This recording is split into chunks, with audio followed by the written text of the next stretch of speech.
ክርስቶስ ተንሥአ እሙታን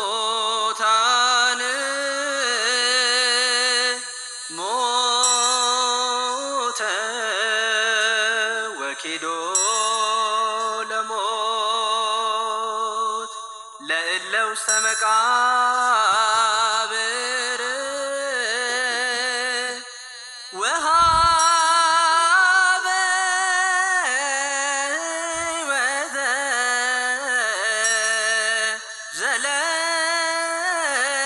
ዘለዓለም ዕረፍተ። ይትባረክ እግዚአብሔር አምላከ አበዊነ የአባቶቻችን አምላክ የሁላችን ፈጣሪ አምላካችን ስሙ በሰማይ በምድር የተመሰገነ ይሁን። ጸኒሃ ጸናይክዎ ለእግዚአብሔር ሰማዓኒ ወተመይጠኒ ወሰማዓኒ ቃለ ስዕለቴ። በደመ ክርስቶስ የተቀደሳችሁ ከአብራከ መንፈስ ቅዱስ ከማኅፀነ ዮርዳኖስ በልጅነት የተወለዳችሁ በሩቅም በቅርብም በውጭም በውስጥም አገር ያላችሁ ይሄ ድምፅ ይሄ ቃል የሚሰማችሁ የእግዚአብሔር ልጆች ምእመናንና ምእመናት ሰላምታዬ በያላችሁበት ለሁላችሁ ይድረሳችሁ። እንደምን ሰነበታችሁ? እንደምን ከረማችሁ? እግዚአብሔር አምላክ በያላችሁበት ይባርካችሁ ይጠብቃችሁ። ጸኒሃ ጸናይክዎ ለእግዚአብሔር ሰማዓኒ ወተመይጠኒ። ቆይቼ እግዚአብሔርን ደጅ ጸናሁት፣ እርሱም ዘንበል አለልኝ፣ ጩኸቴንም ልመናዬንም ሰማኝ። ይህን ቃል የተናገረው ልበ አምላክ የተባለው 7 ሀብታት የተሰጠው ኃላፊያትና መጻያት ሁሉ የተገለጡለት ነቢዩ ንጉሡ ቅዱስ ዳዊት አባታችን ነው። ዳዊት በመዝሙር 39 ቁጥር 1 ላይ የሚገኝ ቃል ነው። ቆይቼ እግዚአብሔርን ለብዙ ዘመናት ደጅ ጸናሁት፣ እርሱም ዘንበል አለልኝ፣ ጩኸቴንም ልመናዬንም ሰማኝ። የኛንም ጩኸትና ልመና አምላካችን ይስማን። እንግዲህ ግንቦት 1 ቀን እናታችን እመቤታችን እግዝእትነ ማርያም የተወለደችበት ነው። የቅድስት ሐና የቅዱስ ኢያቄም የዘመናት እንባ የታበሰበት የዘመናት ጸሎት ቅድመ እግዚአብሔር የደረሰበት ለዓለም ሁሉ የምትሆን ውዷን ስጦታ ለእኛ የሰጡበት ቀን ነው። የእግዚአብሔር ልጆች ቆይቼ እግዚአብሔርን ለብዙ ዘመናት ደጅ ጸናሁት፣ እርሱም ዘንበል አለልኝ፣ ጩኸቴንና ልመናዬን ሰማኝ። እናታችን ሐና አባታችን ኢያቄም ለብዙ ዘመናት እንባቸውን ሲያፈሱ ደረታቸውን ሲደቁሱ ጸሎታቸውን ወደ አምላክ ሲያደርሱ የኖሩት ጥያቄያቸው የተመለሰበት ቀን ነው። ማርያም እግዝእትነ ማርያም የተወለደችበት ቀን ነው። ማርያም ማለት ልዕልት ማለት ነው። መትሕተ ፈጣሪ መልዕልተ ፍጡራን፣ ከፈጣሪ በታች ከፍጡራን በላይ ይሏታል አባቶቻችን። እናታችንን ድንግል ማርያምን ስሟን ሲተረጉሙልን ማርያም ማለት ልዕልት ማለት ነው። መትሕተ ፈጣሪ መልዕልተ ፍጡራን፣ ከፍጡራን ሁሉ በላይ ከፈጣሪ በታች። አንድም ማርያም ማለት እግዝእተ ብዙሃን ማለት ነው።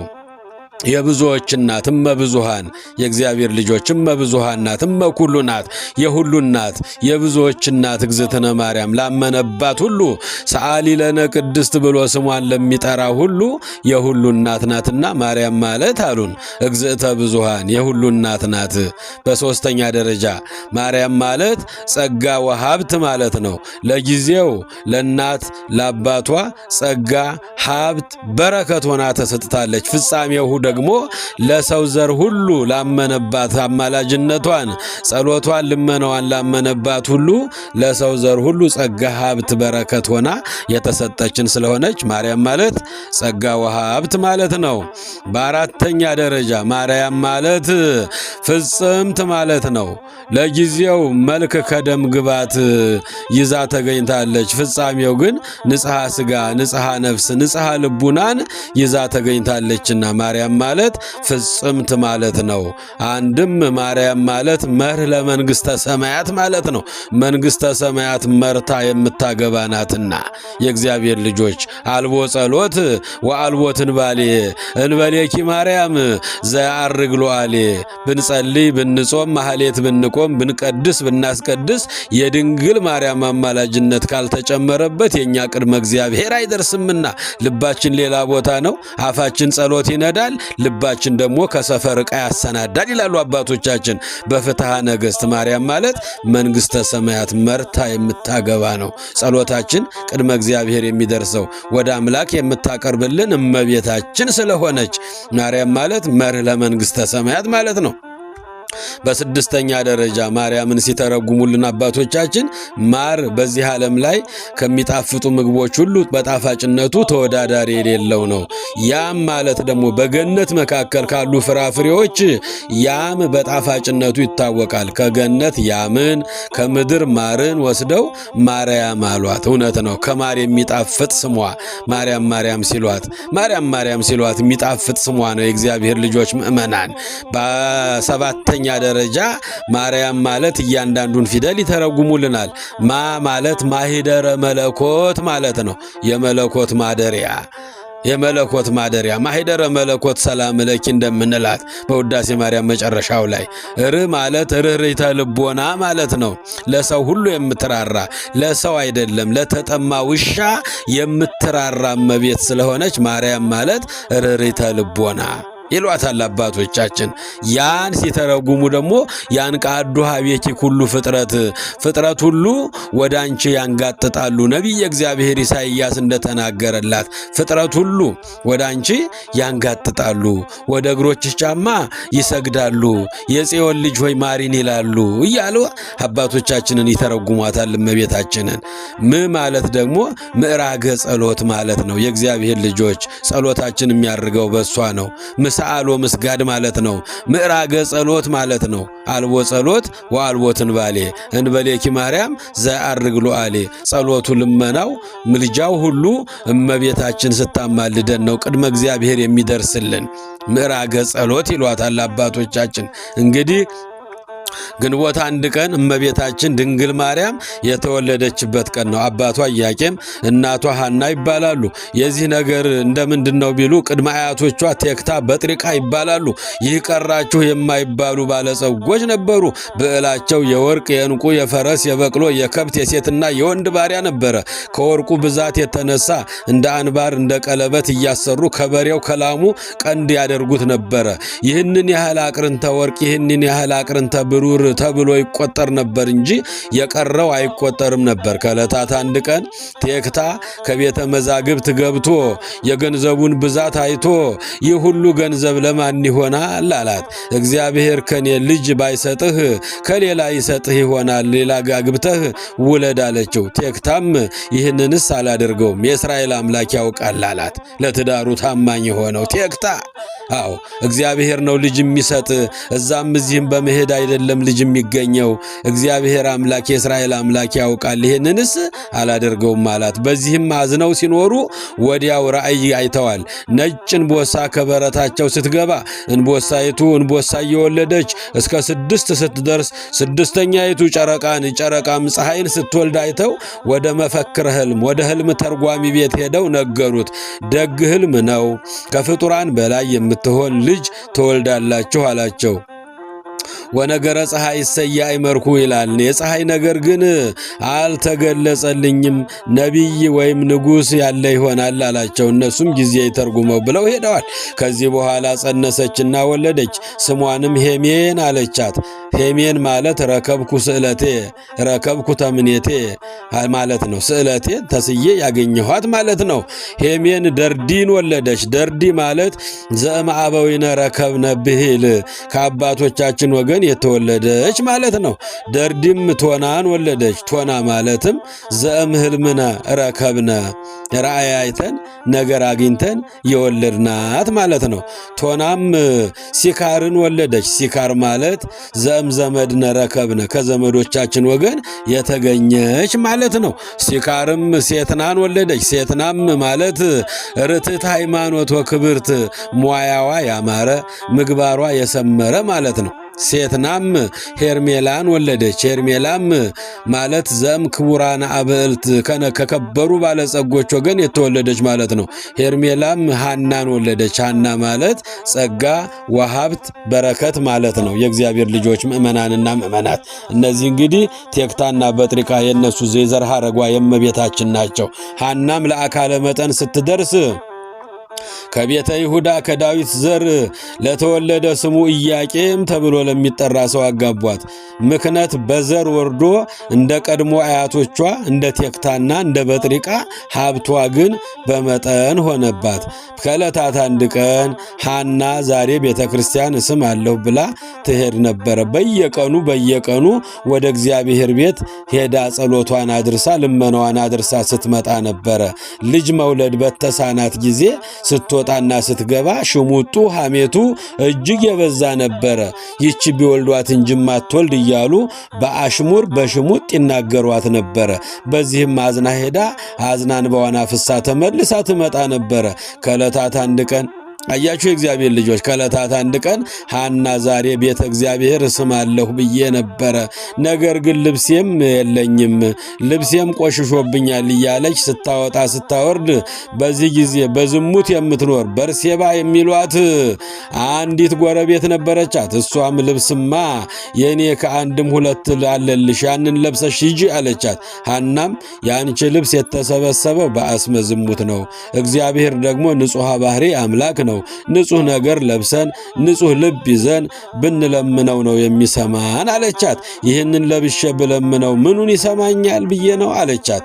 ሐና እኔ ደግሞ በምን ምክንያት ልጅ ነሳት እያልኩ ሰዎች በሽሙጥ ሲሰድቡሽ ሲናገሩሽ ሳዝንልሽ ትወኖር ነበረ። ለካ እንደ ድንጋይ አድርቆ ያስቀረሽ ይህ ክፋትሽ ነው አለቻት። የእግዚአብሔር ልጆች እንደ ድንጋይ አድርቆ ያስቀረሽ ይህ ክፋትሽ ነው አለቻት ጎረቤቷ። በዚህም አዝናለች።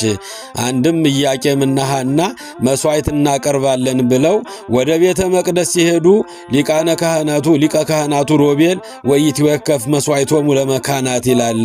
ትርጉሙ የመሃኖችን መስዋዕት አይቀበልም፣ እናንተማ ብዙሁ ወተባዝሁ ወምልእዋ ለምድር ያለውን ያስቀረባችሁ ርጉማን ብትሆኑ ነው እንጂ እያለ መስዋዕታቸውን አልቀበልም እያለ የገፈተረ ያስወጣቸው ነበረ።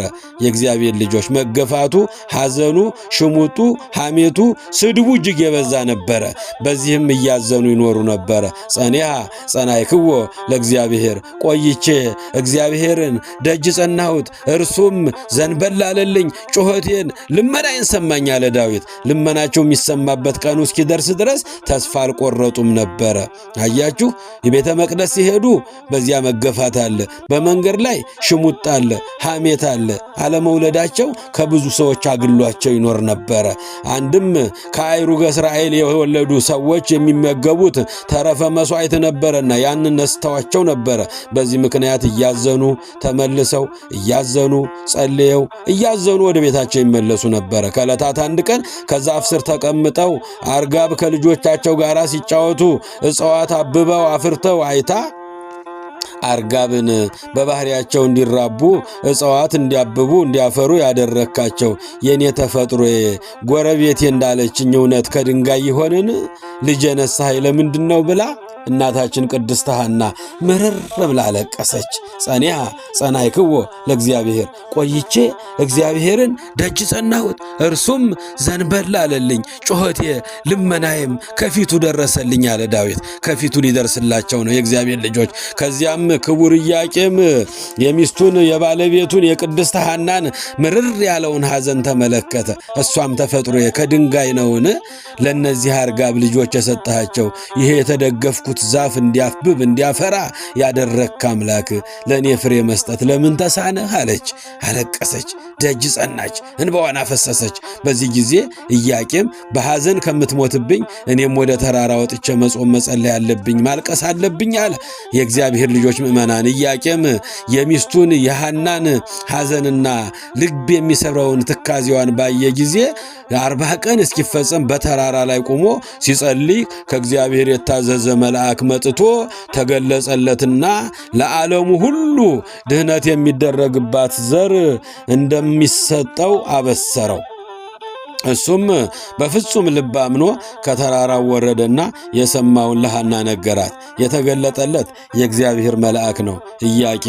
ኢያቄም ጸሎትህ ተሰምቶልሃል፣ ልመናህ ቅድመ እግዚአብሔር ደርሶልሃል። ለዓለም ሁሉ ድህነት የምትሆን ዓመተ ፍዳ ዓመተ ፋይል የሚዘጋባት ደግ ፍጥረት ተወልዳለህና ውረድ አለው ከተራራ። 40 ቀን ጾመ፣ 40 ቀን ጸለየ። አያችሁ ወኩሎ ዘሰአልክሙ በጸሎት እንዘ ተአምኑ ትነሥኡ አለ። አምላካችን ለስም አጠራሩ ክብር ይግባውና ወኩሎ ዘሰአልክሙ እንዘ ተአምኑ በጸሎት ትነሥኡ፣ በጸሎት አምናችሁ ሳትጠራጠሩ የምትለምኑትን ሁሉ ታገኛላችሁ። የእግዚአብሔር ልጆች ሳንጠራጠር ከለመነው በጊዜው ጊዜ እግዚአብሔር ለጥያቄያችን መልስ ይሰጠናል። ወኩሎ ዘሰአልክሙ በጸሎት እንዘ ተአምኑ ትነሥኡ ማቴዎስ ወንጌል ምዕራፍ 21 ቁጥር 22 ላይ ሳትጠራጠሩ በፍጹም ልብ አምናችሁ የጸለያችሁትን ታገኛላችሁ። አዎ ኢያቄም ወጣ፣ ምድረ በዳ ላይ ተራራ ላይ ወጣ፣ እንባውን አፈሰሰ፣ ጸሎቱን ወደ አምላክ አደረሰ። 40 ቀን ሲሞላው የእግዚአብሔር መልአክ ታዞለት መጣ። እሱም በፍጹም ልብ አምኖ ከተራራው ላይ ወረደ። የምሥራቹን ሰምቶ የሰማውን ለሐና መጥቶ ነገራት። ወኢቲኒ እምንት ከመእሙን ቃሉ እንዲል ትርጉም ሐናም የነገራት እውነት እንደሆነ አመነች። በዚህም ልዑል እግዚአብሔርን አመሰገነች። ከዚያም ወንድ ልጅ ብንወልድ ወጥቶ ወርዶ አርሶ ቆፍሮ ይርዳን አንልም፣ ለቤተ እግዚአብሔር ምንጣፍ አንጣፊ አገልጋይ ሆኖ እንሰጠዋለን አለች። ሴትም ብንወልድ እንጨት ሰብራ ውሃ ቀድታ ትርዳን አንልም፣ ለቤተ እግዚአብሔር መሶበ ወርቅ ሰፍታ መጋረጃ ፈትላ ትኑር ብለው ብፅዓት ገብተዋል ወይም ተስለዋል። የእግዚአብሔር ልጆች እሷን በዋና ፈሰሰች። እነዚያ አርጋቦች ከልጆቻቸው ሲጫወቱ የተደገፈችው ዛፍ አብቦ ፍሬ ሲያፈራ አይታ የኔ ተፈጥሮ ከድንጋይ ነውን? ለዚህ ዛፍ ፍሬ የሰጠህ ለእነዚህ እርግቦች ልጅ የሰጠህ ለእኔ ልጅ መስጠት ለምን ተሳነህ? አለች። አባታችን ኢያቄምም 40 ቀን 40 ሌሊት ወጥቶ በተራራ ላይ ጸለየ። ጸሎቱም ተሰማለት። የእግዚአብሔር ቃልም መልአክም የምስራች ሊነግረው መጣለት። የእግዚአብሔር ልጆች ምእመናን ለእግዚአብሔር እምኒሃ ከመ ይትረስዮ ለአከ ለቤተ እግዚአብሔር በኩሉ መዋዕለ ሕይወቱ እንዲል። ከዚያም ሐምሌ 30 ቀን ሐና ለኢያቄም ጸምር ሲያስታጥቁህ መቋሚያህም አብባ አፍርታ ፍጥረት ሁሉ ሲመገባት አየሁ ብላ ነገረችው። ኢያቄምም ለሐና ጻዕዳ ርግብ ነጭ ርግብ 7ቱን ሰማያት ሰንጥቃ ወርዳ በራስሽ ላይ ስታርፍ በቀኝ ጆሮሽ ገብታ በማህፀንሽ ስታድር እኮ አየሁ ዛሬ በሕልሜ አላት። ሁለቱም ያዩትን ሕልማቸውን ተነጋገሩ። በሀገራቸው ሕልም ተርጓሚ ያለና ሄደው ነገሩት። ደግ ልጅ ትወልዳላችሁ ብሏቸዋል። አንተስ አልፈታኸውም፣ ጊዜ ይፍታው ብለው ተመልሰዋል። ከዚያም የጌታ ፈቃድ ከሆነ ብለው መልአክ ይልክልን የለምን ብለው ምንጣፍ ለይተው ለ7 ቀን በጾምና በጸሎት አሳልፈዋል። ከዚህ በኋላ ነሐሴ 7 ቀን መልአክ መጥቶ ደግ ልጅ ትወልዳላችሁ ብሎ የምስራቹ የመጨረሻውን ምስራች ነግሯቸዋል። ስለዚህ በብስራተ መልአክ በፈቃደ አምላክ የአምላክ እናት እግዝእትነ ማርያም ነሐሴ 7 ቀን ተጸነሰች። በተጸነሰች ጊዜ ብዙ ተአምራት ተደርጓል። በርሴባ የምትባል አክስት ነበረቻት፣ አንድ አይና ነች። ሐና እኮ እግዚአብሔር በረድኤት ጎበኛት ጸነሰች ብለው ነገሯት። በቤተሰብ ልማድ እንኳን ደስ ያለሽ ልትል ተነስታ ያች አንድ አይና አክስቷ መጥታ ጡትሽ ጠቁሯል፣ ከንፈርሽም ማሯል ብላ ማህፀኗ እንዳሳ አይኗን ብታሸው አይኗ ቦግ ብሎ በርቶላታል። ክብርና ምስጋና ለአምላካችን ይሁን። እመቤታችን ገና በማህፀን ስትጸነስ መድኃኒት ሆነች። እግዚአብሔር ልጆች ያችን በርሴባን ምክንያት አድርገው አይናቸው የታወረ እግራቸው የተሰበረ አካል የጎደለባቸው ሕመም ያደረባቸው ሁሉ እየመጡ ጎባጣው ቀንቷል፣ እውሩ በርቷል፣ ለምጻሙ ነጽቷል፣ ዲዳው ተናግሯል። የእግዚአብሔር ልጆች በርሴባ መጥታ እውነት ነው ወይ ከንፈርሽ ጠቁሯል፣ ጡትሽም ጠቁሯል፣ ከንፈርሽም ማሯል ማህፀኗን ዳሰስ አድርጋ እውነት ነው ይሄ ነገር ብላ አይኗን ሻሸት ብታረገው ለዘመናት ጠፍቶ የነበረው አይኗ ቦግ ብሎ በርቶላታል። ይህን አብነት አድርገው ህሙማን ሁሉ ማህፀኗን እየዳሰሱ ወደ ሐና ቤት ይሰበሰቡ ነበረ። በሰልፍ ይገቡ ነበረ። ጎባጣው ይቀናል፣ እውሩ ይበራል፣ ለምጻሙ ይነጻል። በቅድስት ሐና ማህፀን መድኃኒት ተቀምሟል። የእግዚአብሔር ልጆች ምእመናን ዳግመኛም ሳምናስ የሚባል የአጎቷ ልጅ ነበረ፣ ሞተ።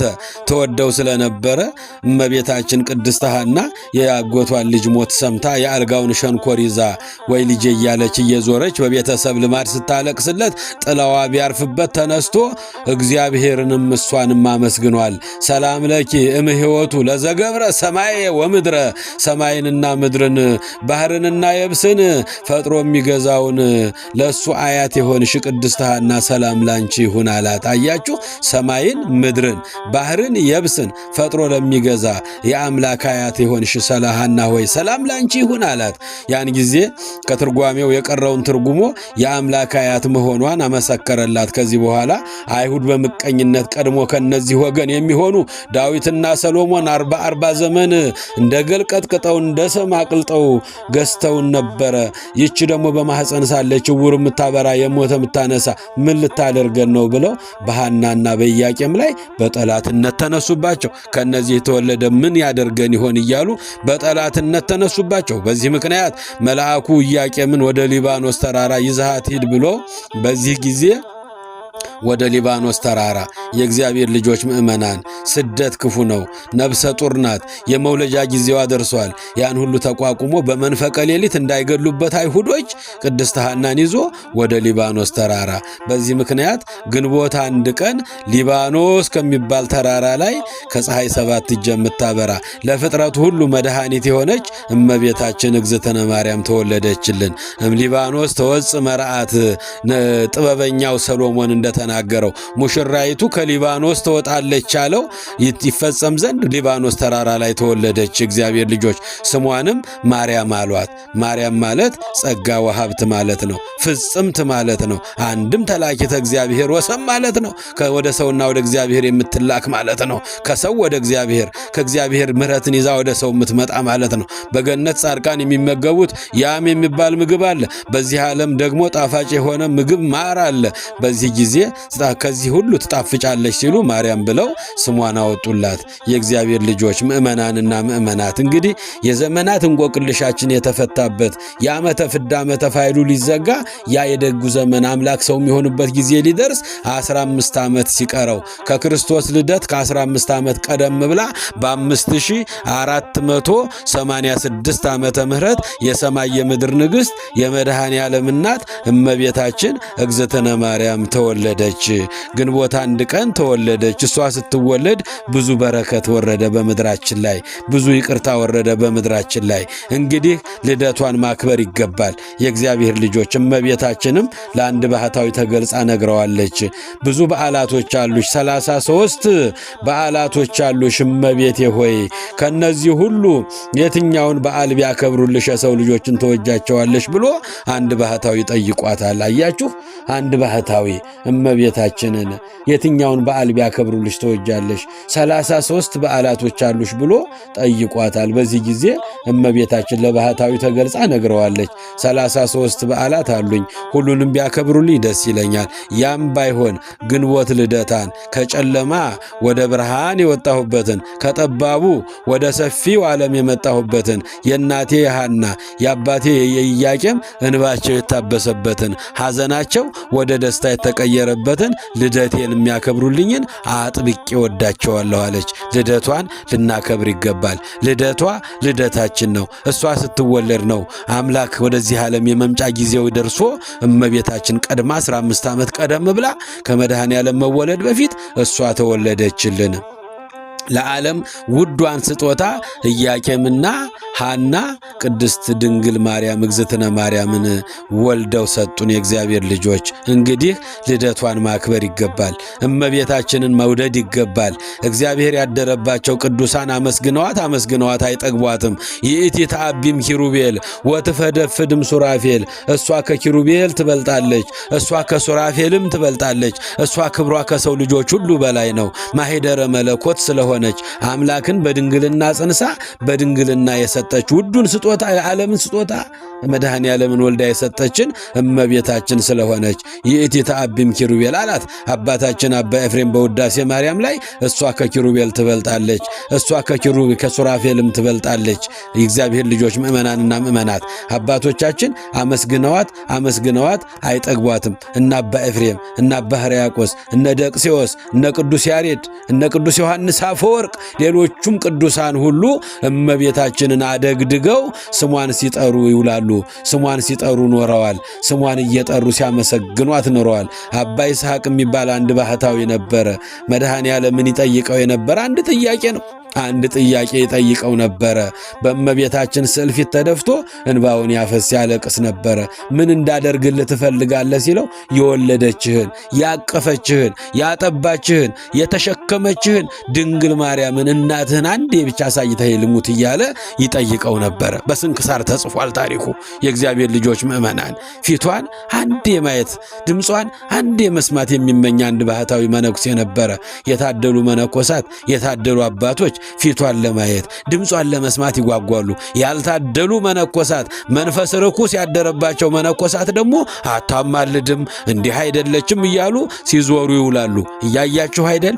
እየሰማችሁ አይደል? አባ ይስሐቅ ግን አምላኬ ፈጣሪ የወለደችህን፣ ያቀፈችህን፣ ያጠባችህን፣ የተሸከመችህን ድንግል ማርያምን አንዴ ፊቷን አሳይተህ ልሙት እያለ 7 ዓመት ሙሉ እያለቀሰ እንባውን እያፈሰሰ በእመቤታችን ስዕል ፊት ተደፍቶ እንባውን እያፈሰሰ ሲያለቅስ የኖረ አንድ ባህታዊ ነበር። አባ ይስሐቅ የሚባል መነኩሴ ፊቷን ለማየት ድምጿን ለመስማት አያችሁ፣ ብዙ ቅዱሳን ለብዙ ዘመናት ደክመዋል። ወለገጽኪ ይትመሃለሉ ኩሎሙ አሕዛብ ላነ ምድር አለ ነቢይ የእግዚአብሔር ልበ አምላክ ዳዊት። አያችሁ የእግዚአብሔር ልጆች ምእመናንና ምእመናት ፊቷን ለማየት ድምጿን ለመስማት ብዙ ቅዱሳን ይመኙ ነበረ። ከነሱም አንዱ አባ ይስሐቅ ነበረ። አባ ይስሐቅ ጌታዬ የእናትህን ፊቷን የወለደችን ፊቷን አንድ ያሳይተኝ ልሙት እያለ 7 ዓመት ሙሉ ደጅ ጸና። ድምጿን አሰማኝ በማለት ለ7 ዓመት አለቀሰ። ከ7 ዓመት በኋላ የለመኑትን የማይነሳ የነገሩትን የማይረሳ ለምኑ ይሰጣችኋል፣ ፈልጉ ታገኛላችሁ፣ አንኳኩ ይከፈትላችኋል። ማቴዎስ ወንጌል ምዕራፍ 7 ቁጥር 7 ላይ የለመነ ሁሉ ያገኛል፣ ያንኳኳም ይከፈትለታል። ወደ እግዚአብሔር ጸሎቱን አደረሰ፣ ልመናውን አደረሰ። 7 ዓመት ሙሉ እናትህን አንዴ ድምጿን አሰማኝ ፊቷን አሳየኝ እያለ አለቀሰ። ከዚህ በኋላ ከ7 ዓመት በኋላ ድንግል እመቤታችን ከፀሐይ 7 እጅ አብርታ ልጇን መድኃኔ ዓለምን ታቅፋ ተገለጠችለት። የእግዚአብሔር ልጆች ድምጿንም አሰማችው። በእጆቿም ያለው ላይ መስቀል ባረከችው። መልኳን አየ፣ እሷንም ድምጿንም ሰማ። እሷንም ወዳጄ ምን እንዳደርግልህ ትፈልጋለህ አለችው። ምን እንዳደርግልህ ትፈልጋለህ? 7 ዓመት ሙሉ ጸልየህ ያየኸኝ መድኃኔ ዓለምን ወልጄ የታቀፍኩን የድንግል ማርያም እኔ ነኝ አለችው። እሱም እናቴ ሆይ አንቺን ባየሁበት ዓይኔ ሌላ እንዳላይበት፣ የአንቺን ድምፅ በሰማበት ጆሮዬ ሌላ እንዳልሰማበት፣ ከአንቺ ጋር የተነጋገረው አንደበቴ ሌላ ነገር እንዳልናገርበት በታቀፍሽው በአንዱ ልጅሽ ተማጽኘሻለሁ። ነፍሴን ከሥጋ ለይተሽ ከአንቺ ጋር ውሰጅኝ አላት። አያችሁ ፍቅሯ፣ አያችሁ ጣዕሟ፣ አያችሁ መዓዛዋ። የእግዚአብሔር ልጆች አባቶች መነኮሳት እንዲህ ነው። አይተው አይጠግቧትም፣ ስሟን ጠርተው አይጠግቧትም፣ መዓዛዋን አሽተው አይጠግቧትም። ያልታደሉ መነኮሳት ክፉ መንፈስ ያደረባቸው ደግሞ አታማልድም፣ እንደዚህ ናት እንደዚያ ናት ይሉናል። የእግዚአብሔር ልጆች ምእመናን ራሳችንን መጠበቅ አለብን። አሁን ያመኑ ሁሉ የሚክዱበት ዘመን ነው። ያንም በሃይማኖት የቆመ የሚመስለው እንዳይወድቅ ይጠንቀቅ፣ ቀኖቹ ክፉ ናቸውና አለ ብርሃነ ዓለም ቅዱስ ጳውሎስ። ይሄ ክፉ ቀን እንደሚመጣ የታየው ቅዱስ ጳውሎስ። አያችሁ ብርሃነ ዓለም ቅዱስ ጳውሎስ። ማንም በሃይማኖት የቆመ የሚመስለው እንዳይወድቅ ይጠንቀቅ፣ ቀኖቹ ክፉ ናቸውና። የቆሙ ሁሉ እየወደቁ ነው። ያመኑ ሁሉ እየሳቱ ነው።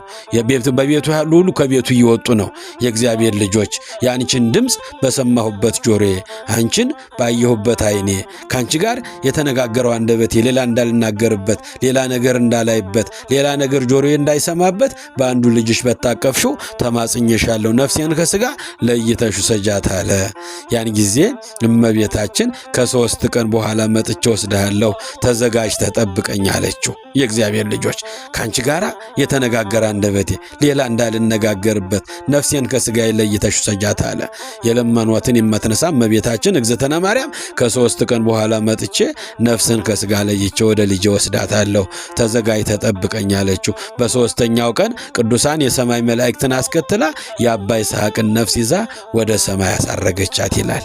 የእግዚአብሔር ልጆች እንግዲህ እመቤታችን መድኃኔ ዓለምን ኢየሱስ ክርስቶስን ወልዳ የሰጠች ናት። ግንቦት ልደታ ደግሞ ከበዓላት ሁሉ ልዩ በዓሏ ናት። የእግዚአብሔር ልጆች የሐና የኢያቄም እንባ ለጊዜው የታበሰበት ፍጻሜው ግን የሰው ልጆች ሁሉ እንባ የተጠረገበት ሐዘናችን ወደ ደስታ የተቀየረበት ነውና እግዚአብሔር አምላክ ቸር ነውና በቸርነቱ መሐሪ ነውና በምህረቱ ይቅርባይ ነውና በይቅርባይነቱ ሁላችንን ጠብቆ ለግንቦት ልደታ ያደረሰን አምላክ ስሙ ይክበር ይመስገን። እመቤታችን የአምላክ እናት እግዝእትነ ማርያም አማላጅነቷ፣ ጸሎቷ፣ ቃል ኪዳኗ ሁላችንንም ይጠብቀን። ጣዕሟ ፍቅሯ በልባችን ይደርብን። ምስጋናዋ ሁሌ ባንደበታችን ይነገርልን። ከእመቤታችን ፍቅር አይለየን። ያስተማረን የመከረን የገሰጸን የአባቶቻችን አምላክ ስሙ ይክበር ይመስገን። የሰማነውን ሁሉ በልቦናችን ይጻፍልን። ይቆየን።